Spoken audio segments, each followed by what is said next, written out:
Bonjour à tous et bienvenue aujourd'hui sur le podcast de comment séduire un acheteur difficile. Vous pensiez que vendre était facile, et ben détrompez-vous. Aujourd'hui, on a accès à tellement d'informations que les acheteurs réfléchissent bien en amont, se renseignent et regardent effectivement comment pouvoir vendre leurs biens. Donc aujourd'hui, on va accueillir Antoine Ferry, qui est président d'un groupe Haussmann Prestige et Patrimoine Ouest Parisien. Est-ce que, Antoine, tu peux te présenter un petit peu avant qu'on puisse parler de ce sujet? Bonjour Claude, déjà merci pour ton accueil, pour cet échange aujourd'hui. Et donc oui, en effet, moi je suis président d'un groupe immobilier donc qui est Antoine Ferry Real Estate et qui comprend donc deux marques immobilières, Haussmann Prestige Paris donc pour de l'immobilier parisien, D'accord. Premium donc résidentiel donc uniquement de l'habitation, Côte d'Azur et un peu international, et Patrimoine Ouest Parisien pour l'Ouest de Paris, la Normandie et la Baule. Très bien. Alors du coup, Antoine, toi, tu accompagnes, des clients, sur, des achats de biens immobiliers, donc comme tu dis, plus principalement de prestige. Donc tu dois avoir forcément des clients qui vont être assez exigeants, dans leur achat, mais tu as aussi l'autre aspect qui est de pouvoir accompagner, le vendeur, effectivement, dans, la vente de son bien. Du coup, tu as 2 types de clientèle et 2 casquettes à avoir hein, pour pouvoir, intéresser l'un et en même temps, accompagner l'autre dans sa vente. Quels sont pour toi, en fait, les principaux points ou les principales questions que tu vas avoir, surtout déjà de la part du vendeur, quand tu vas devoir vendre son bien? En fait, ta remarque est très pertinente et notamment moi je suis assez sensible à l'immobilier donc en France entre guillemets, mais après de manière plus globale. Et par exemple, je sais pas si tu le sais, mais c'est assez répandu, mais il y a des pays, notamment aux États-Unis, où on a des agents qui vont principalement représenter les vendeurs et des agents qui vont principalement représenter les acquéreurs. Et donc nous en France, on est Mmh. sur un système où on représente les 2. Et donc c'est vrai qu'il y a un côté un peu non pas jugé parti, mais c'est vrai qu'en termes d'impartialité, c'est vrai que sur une ça nous le 1er contact avec, entre guillemets, «le premier client» qui va être le vendeur commence par une estimation, donc un avis de valeur. C'est ça. Il va nous solliciter pour connaître le prix de son bien et voir un peu la stratégie et cetera. Et c'est vrai qu'après il y a le sujet puisqu'on va procéder à l'estimation, mais après on va aussi donc le représenter parce que le vendeur nous transmet sa confiance par le biais d'un mandat de vente. Et après donc c'est vrai qu'on va présenter le bien à des acquéreurs. Et donc c'est vrai qu'en effet, Mmh. on est un peu nous au cœur, du sujet puisqu'on représente les intérêts des 2 parties, nous, par rapport à d'autres pays, comme évoqué, où parfois on a un broker entre guillemets pour Exactement. l'acquéreur et pour le vendeur. Mais en effet, nous, on va donc opérer sur de l'immobilier résidentiel, donc de Mmh. l'habitation, résidence principale ou pied-à-terre, donc ce qu'on a quand même beaucoup Mmh. songé. Et c'est vrai que oui, on va le voir, les vendeurs veulent tirer le meilleur prix de leur bien et les acquéreurs acheter au meilleur prix. Après, c'est vrai qu'en fonction du style de bien, de la localisation, parce que moi, c'est vrai que j'opère sur des territoires assez Assez vastes, large, oui. entre voilà, Paris, Triangle d'Or et un château en Normandie. On pourrait voilà, c'est un peu différent, mais à la fois, on pourrait croire que c'est très différent, mais à la fois, selon moi, le marché de manière globale, il est, en tout cas haut de gamme, il se rejoint quand même beaucoup. Et les vendeurs, c'est pareil, souvent c'est en fait, c'est un peu les mêmes profils, hein. Donc c'est vrai que c'est soit on a des étrangers qui ont acheté en Mmh. pied-à-terre et qui viennent de moins en moins, donc qui souhaitent s'en séparer. Et finalement, les acquéreurs, souvent sur ce type de bien, c'est un peu les mêmes. Donc on va revendre à des étrangers ou pareil, une famille qui a acheté un château, qui est passé de génération en Mmh. génération.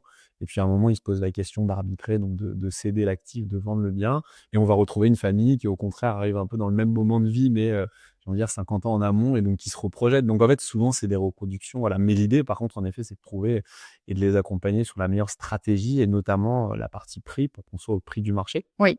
Et notamment, puisqu'on est ici pour en parler, mais on voit ici dans ton showroom, mais après, souvent, parfois, il y a des travaux à prévoir. Et selon moi, il faut estimer en effet un bien avec plusieurs paramètres, son emplacement, ses caractéristiques intrinsèques et l'état du marché, enfin le niveau de la demande en fonction du Mmh. secteur, et cetera. Mais également l'état du bien, très clairement, puisque pour des appartements qui nécessitent des gros travaux, souvent en plus sur des emplacements premium, le coût des travaux Peut être important. va être corrélé aussi au niveau de l'acquéreur, très clairement. Exactement. Oui, c'est ce que tu dis, c'est que on peut avoir comme ça va être un peu la reproduction de profil généralement sur ce type de bien, ça va être souvent, des clients qui peuvent être assez exigeants, qui vont vouloir avoir un niveau, assez haut de gamme, de finition, de service, dans l'appartement ou dans, la maison ou, dans le château, et ça peut être comme tu dis 50 ans après. Donc 50 ans après, les besoins ont évolué. On va avoir notamment, je parle de la domotique ou des demandes assez avancées dans le digital, comme en type de besoin et du coup, ça va nécessiter des travaux qui peuvent être relativement importants et ça, est-ce qu'effectivement les vendeurs sont toujours attentifs à cette question-là? De se rendre compte que leur bien, où ils ont mis aussi beaucoup de cœur effectivement à peut-être faire des travaux il y a, 40 ans ou autre, est-ce qu'ils comprennent qu'aujourd'hui, il y a à nouveau de nouveaux travaux pour une remise, au goût du jour et que ce ne seront pas des travaux, disons light là-dessus?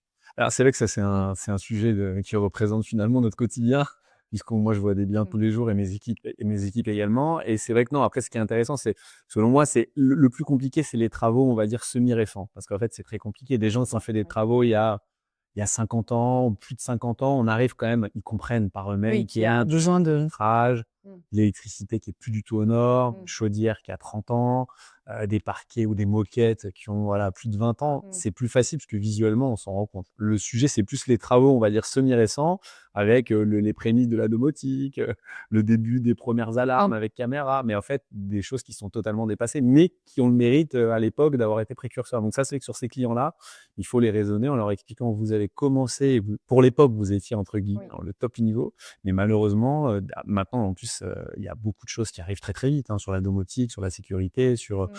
les matériaux, sur, des cuisines avec, des nouveaux composants. Donc c'est vrai que ça, c'est assez compliqué. Il faut un peu les raisonner en leur disant: «À l'époque, vous aviez le top de la performance, mais maintenant des nouvelles choses sont arrivées» et surtout aussi le coût n'est plus le même, hein, parce qu'on enfin, tu sais mieux que moi, mais les travaux Exactement. maintenant sont très onéreux. Donc on essaye voilà, de les orienter en leur expliquant que, justement les acquéreurs vont avoir à cœur de remettre au niveau, mais que ça représente un investissement. Donc il faut corréler dans le prix le montant des travaux. Mais Et après du côté, des acheteurs, donc justement un acheteur qui peut être, difficile, c'est-à-dire, un acheteur qui peut avoir des critères très précis dans la tête. Comment est-ce que tu peux gérer effectivement ça, toi, dans la recherche, quand tu vas les aider ou quand tu vas les accueillir sur un bien? Parce que j'imagine et je vois moi-même dans la partie travaux et la partie architecture que parfois les clients peuvent s'arrêter à des détails et c'est ça qui va faire que finalement, le projet va leur plaire ou pas leur plaire. Donc c'est pareil pour toi sur la partie acheteur, comment tu gères ça? Quels sont les types de freins que tu as déjà en tête où tu sais, en connaissant les clients, ce qui va les arrêter ou pas? alors c'est vrai que maintenant les Mmh. acheteurs sont très bien informés, notamment avec, énormément de plateformes, de sites sur les prix, sur le niveau des transactions, le niveau de la demande, sur les biens. Donc c'est vrai que maintenant ils ont accès à on Mmh. a énormément d'informations, hein. Puis l'immobilier a le vent en poupe.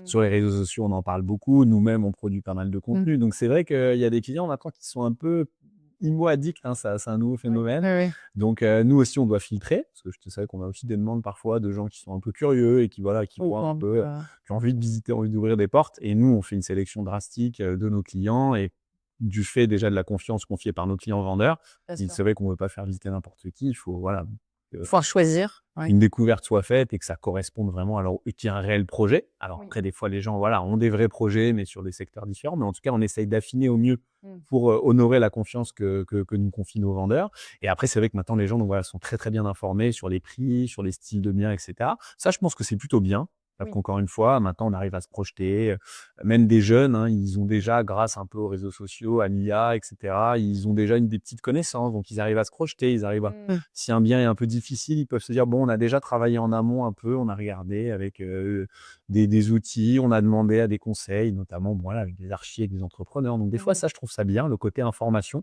Après, pour moi, un professionnel, on reste quand même là aussi pour, les accompagner, les Exactement, les guider, cadrer, donner des informations, voilà et aussi parfois exactement leur donner un peu nos préconisations et voilà, est-ce que ça va être un bien avec travaux ou un bien déjà rénové, mmh. l'emplacement, les caractéristiques, quel est un peu votre mode de vie aussi? Je pense que Mmh. nous, l'immobilier, ça rejoint beaucoup le mode de vie, donc c'est vrai qu'il faut coller au mieux à leurs attentes sur ça et puis après s'accompagner de professionnels, parce que j'ai envie de dire un achat immobilier et une acquisition, c'est tout un ensemble de professionnels. Ça va être, voilà, des agents Mmh. immobiliers Bien qui sûr. nous, on fait la visite, on va dire opérationnelle, mais après des fois, on peut avoir un coup de cœur, mais il y a aussi toute la partie administrative, juridique, donc notaire, avocat, fiscaliste. Dans la foulée, quand il y a des travaux, donc très clairement, architecte, hein, pour avoir Oui, les oui, devis, oui. parce que les banques vont financer parfois même des travaux. Donc, en fait, pour moi, on est vraiment sur un écosystème qui va regrouper tout le monde et une vente qui se passe bien, c'est quand, déjà les 2 parties sont satisfaits par le deal C'est et très après quand mmh. aussi, tous les voyants ont été ouverts. Parce qu'encore une fois, des fois, on peut avoir un coup de cœur sur un dernier étage avec, Mmh. vue Tour Eiffel dégagée avec, «Oui, oui, voilà, donc là, on a annexé les combles». Mais si bon, physiquement, ça peut être le cas. Mais si juridiquement, c'est C'est pas pas le cas, possible, ouais. voilà, on a beau avoir un excellent architecte qui a fait des beaux travaux, mais alors lui, il ne sait pas très clairement. Mais si par contre juridiquement, on n'est pas dans les mètres carrés déclarés, dans le type de propriété, voilà, ça, on Ça peut peut résoudre jouer, les ouais. sujets avec géomètre, copropriété, syndic, et cetera. Mais tout ça, il y a aussi, voilà, il faut que tous les voyants soient au vert de ce côté-là, au niveau juridique en tout cas.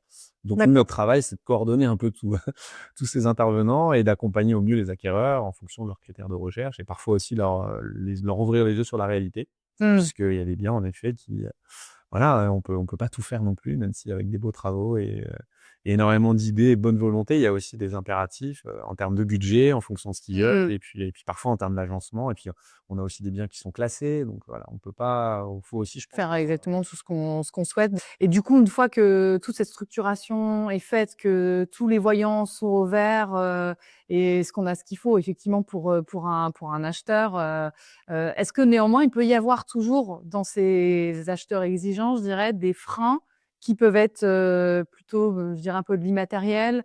Ça peut être est-ce que quand tu justement tu visites des biens, tu sais, qu'est-ce qui va freiner l'acheteur potentiel que tu connais? Est-ce que c'est des éléments où tu arrives à l'identifier, au départ? Ou est-ce que justement, de temps en temps, on peut être surpris, dans une visite où on a déjà bien avancé sur un bien potentiellement et il y a des choses qui peuvent freiner, plus je dirais dans la composition, en fait du bien? Est-ce que c'est des éléments qui peuvent arriver? oui, oui, c'est sûr, non, c'est Oui. sûr. Déjà et quand c'est une famille, enfin, il faut un Mmh. accord consensuel de tout le monde, donc c'est vrai qu'il faut un accord, global. Il faut que ça Mmh. puisse correspondre par rapport à leur mode de vie, à l'agencement. C'est Mmh. ceux qui a souvent plusieurs visites, hein, ça se fait rarement en un claquement de doigts, donc C'est ça. c'est souvent, voilà, une visite, en fonction des disponibilités aussi de chacun, mais voilà, monsieur, madame, madame, monsieur, en même temps, les Mmh. enfants, la famille. Donc c'est vrai que souvent, c'est, voilà, une validation un peu familiale et globale et donc après, oui, certains Mmh. bah, très clairement, monsieur peut, s'arrêter sur un point, madame, au contraire, que ce soit pas du tout un sujet ou l'inverse. Donc après, il faut vraiment un consensus global et c'est à nous aussi de les orienter Mmh. vers les meilleures solutions et essayer de les rassurer, pour essayer de lever tous les freins. Mais oui, après, il y a certains biens qui, comme évoqué, ont, une structuration ou un plan qui fait que, il y a C'est certaines choses compliqué, ouais. qu'on peut modifier, pardon, d'autres malheureusement où ce sera compliqué. Donc en Oui. effet, il faut juste qu'ils achètent en connaissance de cause et nous, j'y reviens à ce qu'on évoquait précédemment, mais la valorisation du bien, elle est aussi très clairement établie en fonction, des critères. Donc Mmh. tu fais, voilà, des murs porteurs, une certaine exposition ou des points, voilà, structurels qu'on ne pourra pas changer très clairement. Ça fait partie de la valorisation. Et il y a un point que tu dis qui est pour moi est important quand c'est vrai qu'on parle de l'acheteur au singulier, mais finalement, comme tu viens de le souligner, souvent, voilà, quand il s'agit d'une famille, d'un couple, il y a plusieurs personnes et c'est ça parfois la complexité, je pense, d'une opération, c'est de pouvoir satisfaire toutes les parties, sachant que chacun a son interprétation et son sentiment dans les lieux. C'est sûr qu'on a beau être un couple, on n'a pas forcément les mêmes impressions, les mêmes ressentis, les mêmes craintes et alors moi, dans mon métier, effectivement, sur la partie archi, j'ai tendance toujours à demander que les 2 soient présents, à chaque étape du projet ou en tout cas dans toute la structuration initiale du projet. Parce que ça m'est déjà arrivé et je le vois de temps en temps que quand il y a plusieurs décideurs, hein, il y a, des systèmes d'influence parfois où, le projet finalement, s'écarte, de la fonction initiale ou se fait pas parfois parce qu'il y a un des 2 qui met un frein. Bon et du coup, Antoine, aussi, je voudrais savoir qu'est-ce qui empêche le plus un acheteur de se projeter dans un bien? Alors oui, c'est vrai qu'on a en effet, sur certains types de biens, parfois des freins alors qu'on peut lever plus ou moins facilement. Mais c'est Mmh. vrai que notamment sur des biens qui parfois sont issus de succession ou d'héritage, c'est vrai que parfois la famille n'est pas Mmh. toujours présente sur place et donc c'est vrai que des fois les biens sont un peu laissés, ce qu'on appelle un peu dans leur jus. Oui. Donc c'est vrai que parfois ça peut être un peu du désencombrement pour qu'on puisse avoir accès à une Mmh. fluidité de circulation et une fluidité de projection. Là, me viennent en tête, par exemple, des très beaux parquets pour de Hongrie. Si on a des tapisseries ou des tapis un peu partout, on va Mmh. moins voir le potentiel de ces parquets qui peuvent être un peu anciens et Mmh. voilà, mais avec de la rénovation, qui peuvent ressortir de manière hyper moderne et très sympa. Mais c'est vrai que si encore une fois, on a, comme c'était le cas dans certaines décorations, beaucoup de tapis, beaucoup de points au sol, je pense que l'œil va un peu plus s'attarder sur les tapis qui vont un peu gêner et on va moins voir le potentiel sur des moulures. Si Oui, on a bien beaucoup sûr. d'éléments, de meubles notamment assez volumineux, on verra moins les moulures, les cheminées. Donc ça peut être parfois un léger désencombrement qui peut permettre de se projeter. Mmh. Alors nous, c'est vrai qu'on de manière globale, on préconise quand même souvent de ne pas réaliser de travaux avant vente. parce que D'accord. c'est compliqué. Enfin, ça ne génère pas Mmh. forcément de plus-value.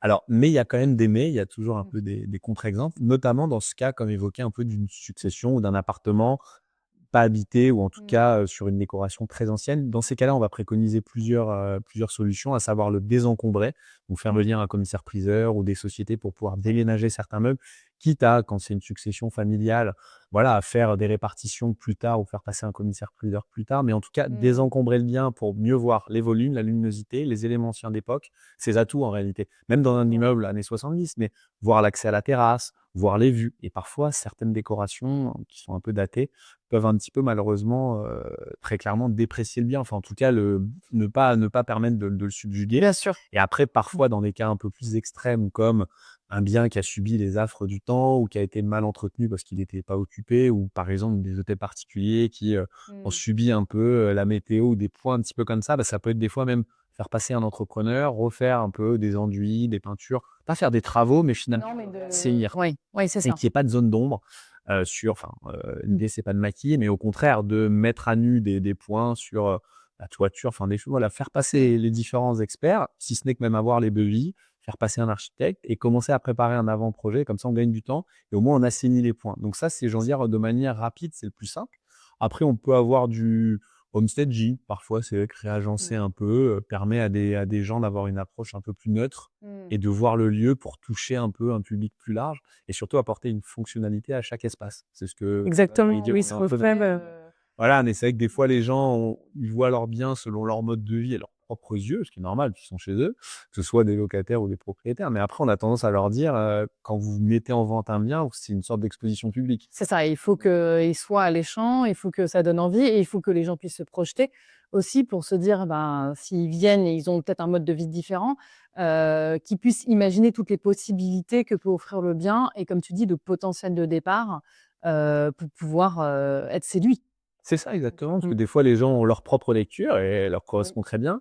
Et nous, ce qu'on a tendance, ce qu'on leur explique, c'est qu'encore une fois, une vente, c'est une exposition, mais c'est aussi bien qu'on ait en fonction des secteurs, des cibles de clients, on sait un peu à qui on va le vendre, mais il faut quand même rester Mmh. ouvert de manière le plus large possible pour toucher une clientèle Clientèle, la plus exactement. ouverte possible. Donc ça, c'est l'intérêt, des fois, de leur dire, dépersonnaliser un tout petit peu, Ouais. essayer d'épurer un peu pour apporter une fonctionnalité à chaque pièce, pour que les gens voient le potentiel. Après, ils en Exactement. font ce qu'ils veulent, hein. Des Mmh. fois, des très belles cheminées, 19e, les gens vont tout casser, vous passez un an après, voilà, ils vont bien encore une fois, c'est leur choix, mais au moins, ils ont vu le potentiel. Donc ça, je pense que c'est vraiment important Mmh. qu'on ait volume, vue, potentiel, éléments présents dans le bien et jouer sur ses atouts finalement. Donc ça, je pense que c'est important et c'est à nous de leur donner un peu les guidelines et les petits tips pour mettre en valeur au mieux un bien, sachant que pour moi, il y a pas de enfin, aucun bien n'est invendable, hein, très clairement. C'est Exactement. une question de valorisation et de stratégie aussi derrière, adaptée, digitale, et cetera. Mais l'idée, c'est juste de trouver le bon compromis et d'aider les clients à se projeter au mieux. Eh ben parfait. Eh ben, merci beaucoup Antoine, d'être venu aujourd'hui. Vous nous avez écoutés, sur le sujet «Comment séduire un acheteur difficile». On vous invite à nous suivre sur les prochains podcasts. Merci beaucoup. Merci à toi. Merci.